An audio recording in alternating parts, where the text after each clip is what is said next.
Hier, plus de 6000 personnes sont rassemblées pour participer à une marche blanche en hommage à la jeune Liana.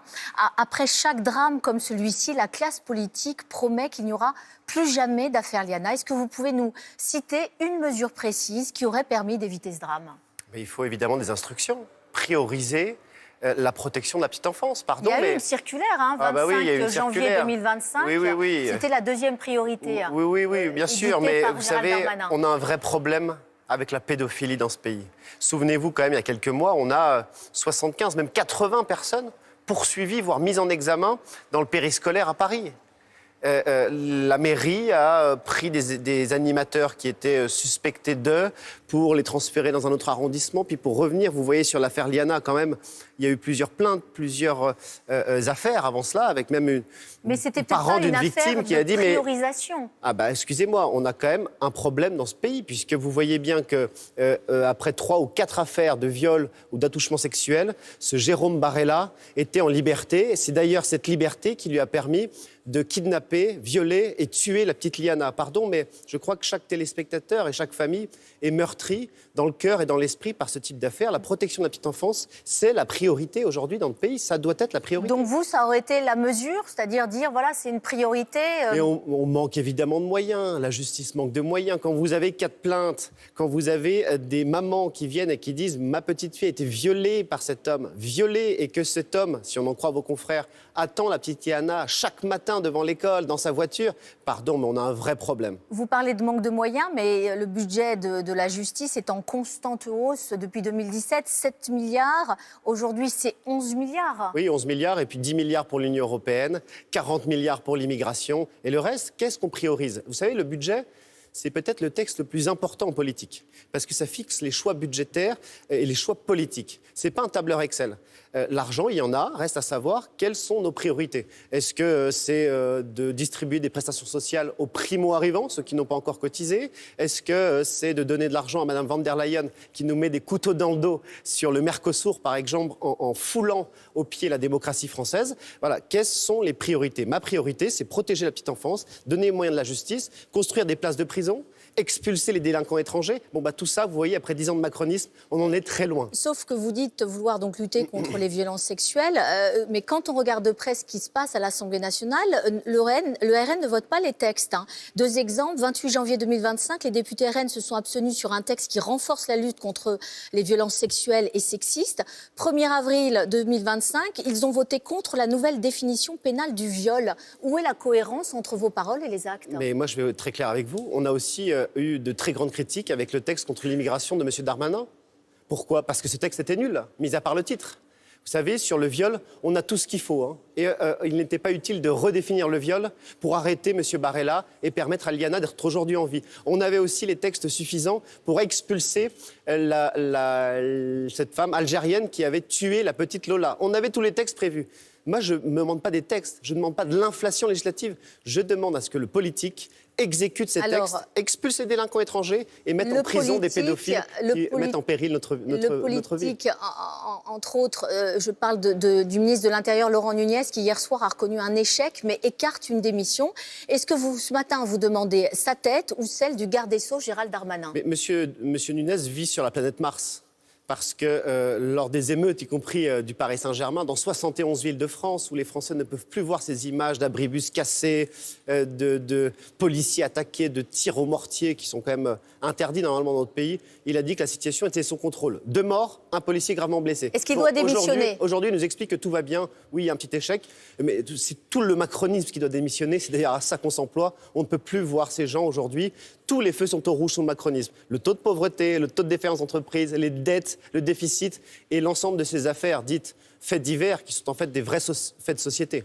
Gérald Darmanin convoque ce matin à 8h30 les procureurs généraux. Il a promis des sanctions à l'encontre de certains magistrats impliqués en fonction des résultats d'une enquête d'inspection.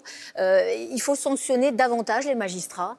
Je pense que l'initiative de M. Darmanin, pour le coup, n'est pas mauvaise, puisque c'est à mon avis, même la seule hypothèse qu'il pouvait remplir. Il y a eu des dysfonctionnements, c'est incontestable, ce n'est pas le Rassemblement national qui le dit. Emmanuel Macron lui-même, le président de la République, le dit. Le problème, c'est que M. Darmanin est un ministre qui était au pouvoir depuis l'arrivée au pouvoir d'Emmanuel Macron en 2017. Et ça m'embête à chaque fois de voir M. Nunez réunir les gens parce qu'il y a un problème. Monsieur Darmanin, réunir, là aussi, pour permettre une enquête administrative et des sanctions contre des magistrats. On ne peut plus réunir. Maintenant, il faut agir. Il y a un problème systémique dans notre pays sur la pédophilie. Donc il faut les mettre hors d'état de nuire. Vous dites qu'il faut sanctionner davantage les magistrats. S'il y a eu des erreurs, je peux S'il y a eu des erreurs, bien évidemment. Est-ce que vous êtes d'accord avec la proposition de Bruno Retailleau qui propose de créer une cour disciplinaire de la magistrature composée notamment de citoyens tirés au sort, justement pour sanctionner ces magistrats en cas de manquement? Mais Monsieur Retailleau, on aurait aimé qu'il soit ministre. C'était le ministre de l'Intérieur. C'est assez étonnant qu'il propose une multitude d'idées les unes après les autres, alors qu'il était au pouvoir aussi. Il est comptable de ce bilan-là, Monsieur Retailleau. Maintenant, me concernant, je sais qu'en étant juriste... Mais vous êtes d'accord avec sa proposition ? Je ne sais même pas, elle est assez floue. Je vais vous dire la vérité, elle est assez floue, comme d'ailleurs la ligne des LR est toujours floue depuis maintenant des années. Mais la question, c'est la suivante. Il faut réunir le peuple français de sa justice. Vous savez, chaque décision de justice est prononcée au nom du peuple français. Et quand vous voyez les sondages, on a 91% des Français qui demandent à la justice d'être plus sévère. On voit aujourd'hui la petite délinquance, la grande délinquance. Les Français considèrent qu'elle n'est pas assez sévère et sanctionnée. J'ajoute que les macronistes voulaient construire 15 000 places de prison.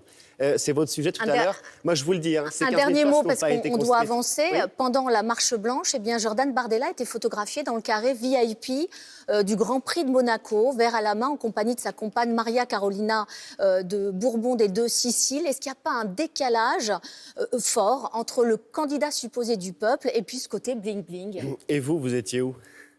Moi, je ne suis pas responsable politique et je ne suis encore moins possible candidate à la présidentielle. Si c'est ça l'argument pour attaquer Jordan Bardella... Non, mais est-ce que c'est pas troublant quand même de voir ces deux images télescopées? Aspire à de grandes responsabilités dans ce pays, notamment à être Premier ministre si Marine Le Pen est présidente de la République. Par conséquent, le fait qu'il soit avec sa fiancée ce week-end ne me surprend pas plus que ça. Ce qui me surprend, moi, c'est qu'on a Jérôme Bardella, pédophile, qui vraisemblablement, en tout cas est présumé assassin et violeur, lui était en liberté. Vous voyez, c'est pas le fait que M. Bardella soit VIP, je ne sais où, qui me choque. Ce qui me choque, c'est que M. Bardella était en liberté et permis de tuer, violer Liana.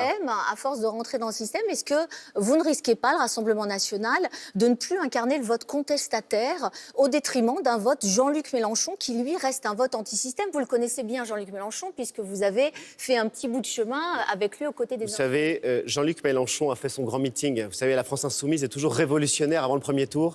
Je pense que c'est Gabriel Attal et Édouard Philippe qui sont contents de voir qu'il y a du monde à ce meeting, puisqu'ils sont révolutionnaires avant le premier tour et ils sont une voiture balai du macronisme entre les deux tours. Je rappelle que M. Mélenchon a réélu 2 fois M. Macron. Et il a réélu Mme Borne, M. Darmanin aux élections législatives contre le RN. Donc s'il y a bien quelqu'un qui est dans le système, c'est M. Mélenchon. Lors de ce grand meeting à Saint-Denis, effectivement ça se passait hier, Jean-Luc Mélenchon a ciblé le Rassemblement national. Il vous a accusé de nourrir un nouveau projet politique, celui d'une volonté de hiérarchisation humaine pour dominer les peuples en les divisant en ethnie et en religion. Pour lui, vous êtes des suprémacistes. Est-ce que vous lui répondez quoi ce matin? Je lui réponds que c'est amusant quand même, parce que M. Mélenchon a passé 5 ans à faire du racialisme, c'est-à-dire à faire primer la couleur de peau, la religion avant le fait d'être français. Au Rassemblement national, c'est l'exact inverse. On est français, on ne regarde pas la couleur de peau ni la religion, et il est temps à un moment donné de réunir ce peuple français qui est si fracturé depuis 10 ans de macronisme. Je rajoute que M. Mélenchon est pour l'autonomie de la Corse, l'indépendance de la Nouvelle-Calédonie. Il manifestait avec des islamistes du CCIF, une organisation dissoute par le ministre de l'Intérieur. Donc s'il y a bien quelqu'un qui fracture et divise les Français, c'est Jean-Luc Mélenchon. Rapidement, hier, il a particulièrement ciblé Jordan Bardella. On se souvient que le président du Rassemblement national avait pointé du doigt la Nouvelle-France comme étant responsable des violences après le match du PSG. La Nouvelle-France, pour Jean-Luc Mélenchon, c'est une France plus métissée, urbaine, jeune et populaire.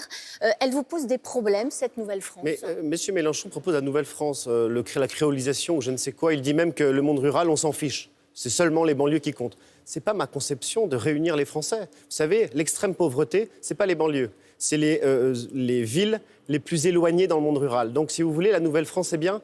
Mais quel est le projet de Jean-Luc Mélenchon?